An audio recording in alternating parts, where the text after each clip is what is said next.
بسم اللہ الرحمن الرحیم۔ پیارے دوستو، یہ واقعہ 3 آدمیوں کا ہے جو اکیلے سفر پر نکلتے ہیں۔ حضرت عبداللہ بن عمر رضی اللہ تعالیٰ عنہ فرماتے ہیں کہ میں نے رسول اللہ صلی اللہ علیہ وسلم کو یہ ارشاد فرماتے ہوئے سنا، مجھ سے پہلے کسی امت کے 3 شخص ایک ساتھ سفر پر نکلے، چلتے چلتے رات ہو گئی۔ رات گزارنے کے لیے وہ ایک غار میں داخل ہو گئے۔ اسی دوران پہاڑ سے ایک چٹان گری جس نے غار کے منہ کو بند کر دیا۔ یہ دیکھ کر انہوں نے کہا کہ چٹان سے نجات کی یہی صورت ہے کہ سب کے سب اپنے اعمال صالحہ کے ذریعے اللہ تعالیٰ سے دعا کرے۔ چنانچہ انہوں نے اپنے اپنے عمل کے واسطے سے دعا کی۔ ان میں سے ایک نے کہا، یا اللہ، آپ جانتے ہیں کہ میرے ماں باپ بہت بوڑھے تھے، میں اہل و عیال اور غلاموں کو ان سے پہلے دودھ نہیں پلاتا تھا۔ ایک دن میں ایک چیز کی تلاش میں دور نکل گیا۔ جب واپس لوٹ کر آیا تو والدین سو چکے تھے، پھر بھی میں نے ان کے لیے شام کا دودھ اور اسے پیالے میں لے کر ان کی خدمت میں حاضر ہوا تو دیکھا کہ وہ اس وقت بھی سو رہے ہیں۔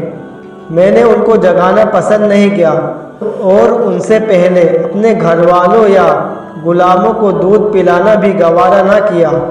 میں دودھ کا پیالہ ہاتھ میں لیے ان کے سرانے کھڑا ان کے جاگنے کا انتظار کرتا رہا، یہاں تک کہ صبح ہو گئی اور وہ بیدار ہوئے تو میں نے انہیں دودھ دیا۔ اس وقت انہوں نے اپنے شام کے حصے کا دودھ پیا۔ یا اللہ، اگر میں نے یہ کام صرف آپ کی خوشنودی کے لیے کیا تھا تو ہم اس چٹان کی وجہ سے جس مصیبت میں پھنس گئے ہیں اس سے ہمیں نجات عطا فرما دے۔ اس دعا کے نتیجے میں وہ چٹان تھوڑی سی کھسک گئی، لیکن باہر نکلنا ممکن نہ ہوا۔ رسول اللہ صلی اللہ علیہ وسلم ارشاد فرماتے ہیں کہ دوسرے شخص نے دعا کی، یا اللہ، میری ایک چچا جات بہن تھی جو مجھے سب سے زیادہ محبوب تھی۔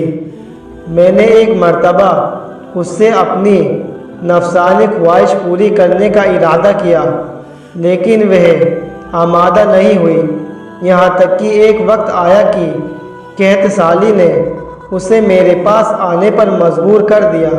میں نے اسے اس شرط پر 120 دینار دیے، وہ تنہائی میں مجھ سے ملے۔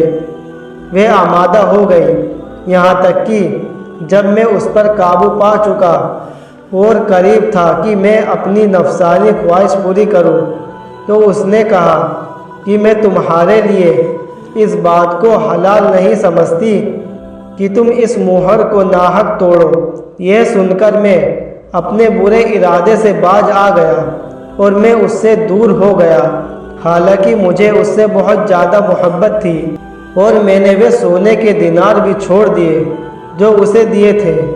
یا اللہ، اگر میں نے یہ کام آپ کی رضا کے لیے کیا تھا تو ہماری اس مصیبت کو دور فرما دے۔ چنانچہ وہ چٹان کچھ اور سرک گئی، لیکن پھر بھی نکلنا ممکن نہ ہوا۔ تیسرے نے دعا کی، کچھ مزدوروں کو میں نے مزدوری پر رکھا تھا، سب کو میں نے مزدوری دے دی، صرف ایک مزدور اپنی مزدوری لیے بغیر چلا گیا تھا۔ میں نے اس کی مزدوری کی رقم کو کاروبار میں لگا دیا، یہاں تک کہ مال میں بہت کچھ اضافہ ہو گیا۔ کچھ عرصے بعد وہ ایک دن آیا اور آ کر کہا، اللہ کے بندے، مجھے میری مزدوری دے۔ میں نے کہا، یہ اونٹ، گائیں، بکریاں اور غلام جو تمہیں نظر آ رہے ہیں یہ تمہاری مزدوری ہے، یعنی تمہاری مزدوری کو کاروبار میں لگا کر یہ منافع حاصل ہوئے ہیں۔ اس نے کہا، اللہ کے بندے، مذاق نہ کر۔ میں نے کہا، مذاق نہیں کر رہا، حقیقت بیان کر رہا ہوں۔ چنانچہ میری وضاحت کے بعد وہ سارا مال لے گیا، کچھ نہ چھوڑا۔ یا اللہ، اگر میں نے یہ کام صرف آپ کی رضا کی خاطر کیا تھا، تو یہ مصیبت جس میں ہم پھنسے ہوئے ہیں دور فرما دے۔ چنانچہ وہ چٹان بالکل سرک گئی اور غار کا منہ کھل گیا اور سب باہر نکل گئے۔ دوستو اگر ویڈیو اچھی لگی ہو تو ویڈیو کو لائک کیجیے، ہمارے چینل کو سبسکرائب کیجیے۔ ملتے ہیں اگلی ویڈیو میں۔ السلام علیکم۔